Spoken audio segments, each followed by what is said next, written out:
Hi guys, let's go and check out 10 WWE wrestling finishers so lame you'll laugh.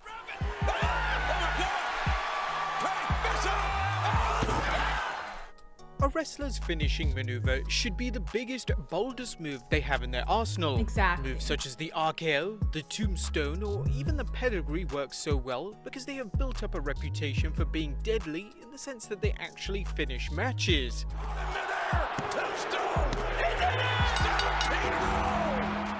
A wrestler's finishing maneuver should give them a sense of identity, and their finishing move in question should be one of the most important things a wrestler has in their overall presentation. However, sometimes a wrestler's finisher can be so lame that it's met with utter silence. Now, this could be the end for a wrestler, as if their finish of their match is set with silence or even a groan, it shows that they are truly struggling to connect with the audience. Plus, some may not even look believable enough to finish off a match. Yeah, it's time for the playmaker! But with that being said, here are 10 of the most lamest finishing maneuvers in WWE history. Let's see.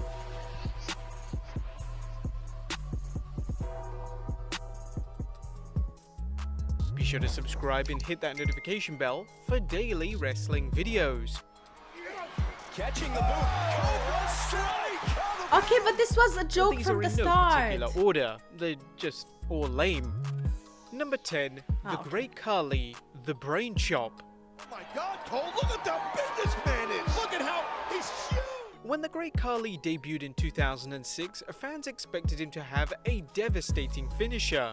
After all, Khali was a 7-foot man who looked like he could snap another wrestler with his bare hands. True. But when Khali made his pay-per-view debut at Judgment Day 2006 in an infamous match against the legendary Undertaker, fans soon realized that Khali simply couldn't wrestle. Naturally, his finishing move was as lackluster as his wrestling. His finishing move would simply be a chop to the head. Watch yourself here! Whoa! Chop to the skull! In fact, you could add this maneuver with a few So sound effects and it would look bad. even less devastating. What the hell's going on here? Oh no. Oh, what a chop! Oh my God!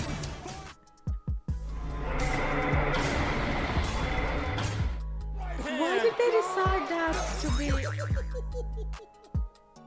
Notably, he Why? pinned several top names such as Like, genuinely, if they made it like it's two from both hands, like, I would understand. Or like this clap that they have like the head in between, like that would be also cool. But The Undertaker and Kane with this awful move. Interestingly, on an episode of Something to Wrestle with Bruce Pritchard, he revealed that the chop, despite looking lame, hurt like hell due to the force Khali swung his arm. Pritchard added that one time Khali performed a chop on him backstage, and his neck hurt for weeks after taking the move. yeah, Who knew it's Pritchard was such a dangerous. good seller? Number 9, John Cena, the 6th move of doom.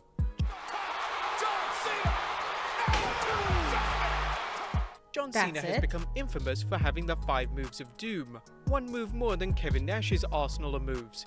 The 5 moves of doom is the idea that Cena only has 5 moves in his arsenal, but that's enough for him to seemingly win every match. Attitude adjustment, and Cena wins! Despite this, in 2018, Cena would finally debut a 6th move, and appropriately named no. it the 6th move of doom. oh no. New what is maneuver it? that has a true foundation in Chinese culture. The move was promoted prior on Chinese social culture. media, and fans were expected to be blown away by the move, as Cena had certainly got a lot better in the ring in recent years. Cena building momentum, second row.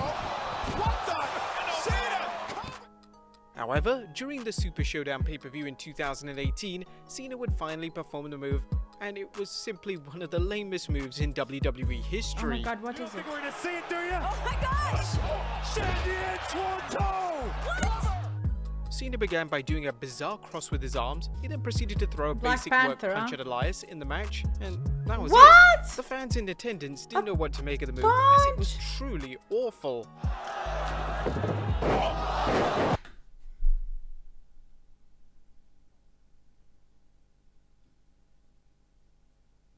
No. See, like how with WWE, with the camera movement and stuff, they always cut it at the right moment for us not to see the actual impact. And then someone in the audience records this from a different perspective, and then you see how lame it is, and like, oh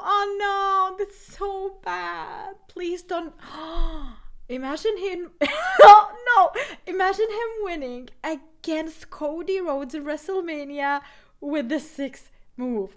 Like, here we go, John Cena with the 6th gear here. Oh, jeez.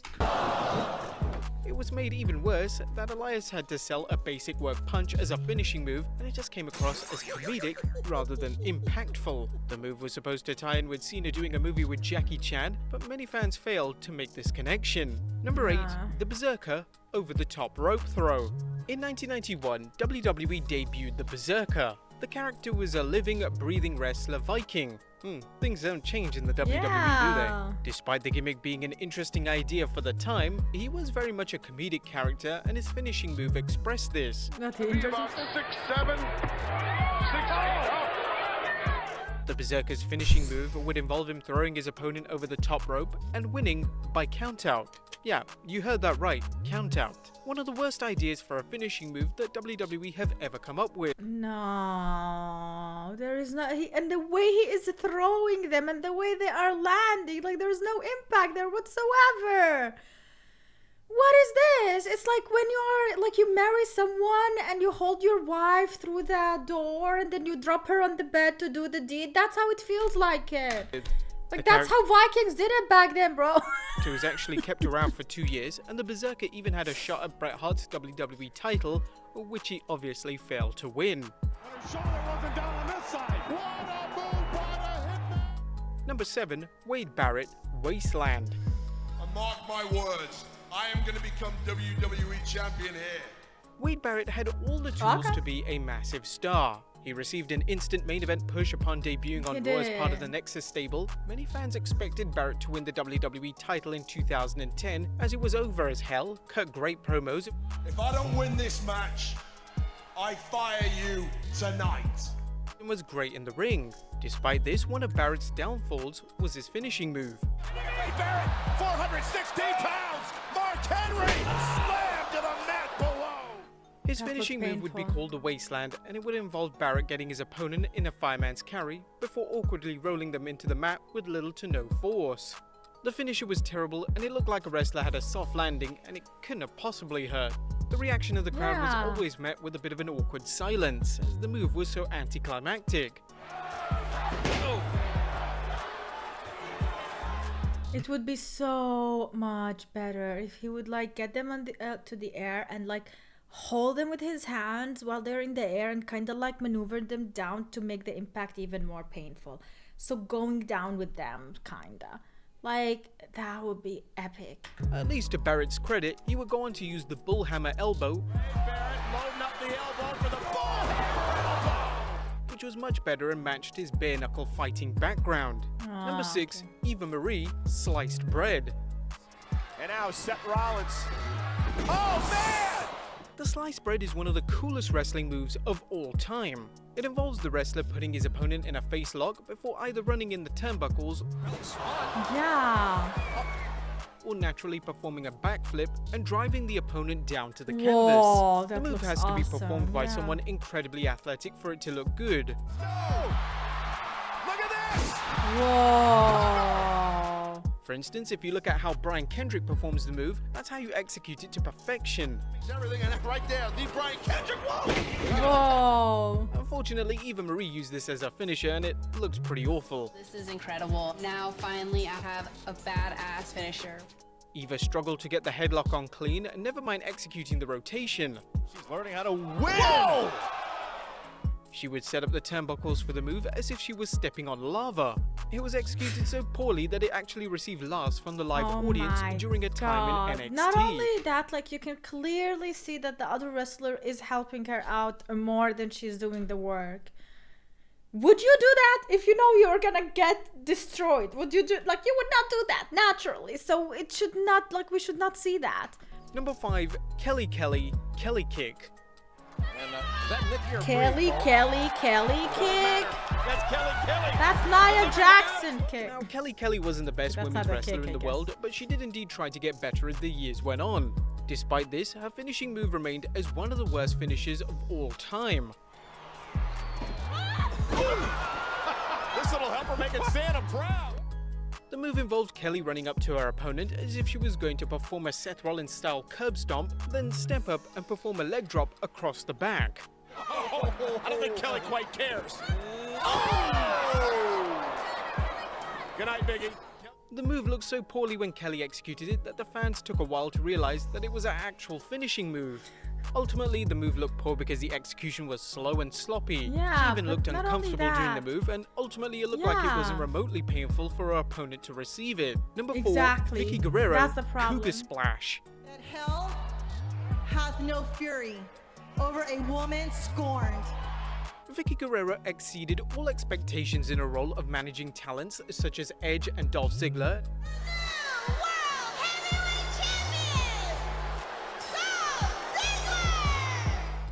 even over-delivered in a role as GM of both Raw and SmackDown. Let's just shake on it. Of course. Oh!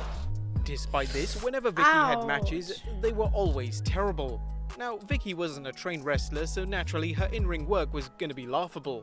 Vickie's finisher would be called a Cougar Splash or the Hog Splash as Michael Cole called it, but it was Vickie paying tribute to her late great husband Eddie Yeah. Guerrero. However, the splash was terrible. The move would be Ew. performed during the women's match at WrestleMania 26, where Vickie Guerrero had to be helped to the top rope so she wouldn't lose her balance. She would awkwardly jump to the ground and then do a splash to make it appear like she just had done the splash from the top rope. Go ahead, get your moment, Vickie.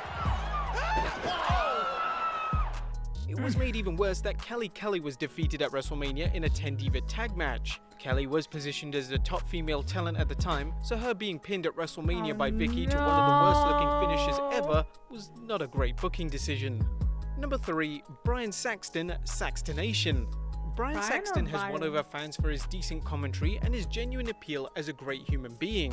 However, Saxton's wrestling abilities weren't the most appealing trait he had to offer. Saxton was part of Season 4 of NXT with Dolph Ziggler as his We pro. still love him. Saxton, WWE. WWE Tag Team Champions, huh?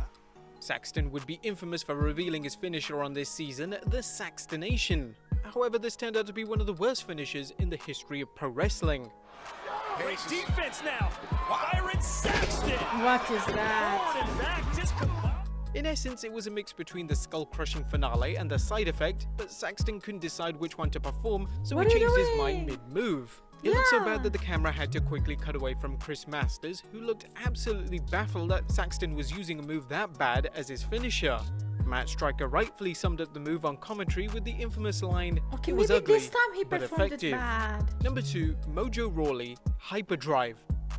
That's right, baby, because we're just getting started. This was day one, and it's the beginning. Mojo Rawley has attained a reputation for being a very annoying wrestler. The Get Hype gimmick You is have a those. gimmick that featured Mojo being overexcited for his matches in an energetic and intense manner. Well, we can't blame him for that. Despite this, his initial finish was one of the worst finishes of all time. It's about to go from bad to worse. Hyperdrive connecting. Mojo would jump around his That's it?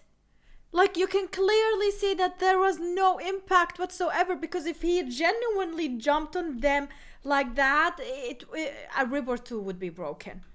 opponent whilst they were laying down in the ring, and then would proceed to jump and sit on their chest. Now, whether this was a callback to Earthquake during his days in the WWF, using the Earthquake Splash, his was a little bit more effective considering he was a His 300-pound size, plus yeah, man. exactly. In Rawley's case, it wasn't quite effective. Luckily, he would retire the move after turning heel in 2017, where he would begin to use a running forearm smash, which suited him much better. Right now, look out, Ryder. Boom! What a connection there by Mojo. Despite the heel turn in 2020, Mojo reverted back to the original character, but we have yet to see the return of the hyperdrive. No doubt the majority of WWE fans this are was hoping 4 the move years stays ago. retired. He's nowhere to be seen. And number 1, Vito dress code. Oh my god, what is this? What is this? In 2006, Who's WWE that? re-debuted Vito as a cross-dressing man.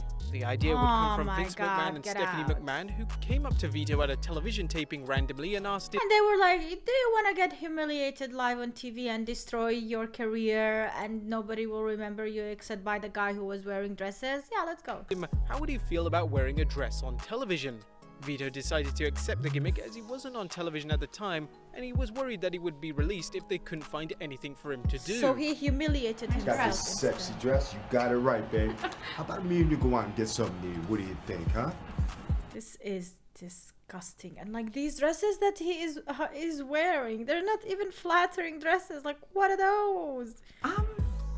Now, to Vito's credit, he became so dedicated to the gimmick that he wore it everywhere he went, including on his travels from town to town and country to country. Vito's finisher would involve Why Vito would he putting do his that? opponent's Why would head he do under that? his dress so that the face was facing his crotch. No. Oh my God. No. Please. He would then lock on an armbar and make his opponent submit whilst their face was impaled into his lower region. Look at that. Oh. Unfortunately, the gimmick wouldn't last too long and Vito would be released in 2007 despite his obvious commitment to the character. So it doesn't even matter if you sell your soul to the devil, you still can lose. That's what I learned today. So think twice, 3 times before you decide to sell your soul. Alright, don't do what John Cena did. It ain't good, it ain't good, no.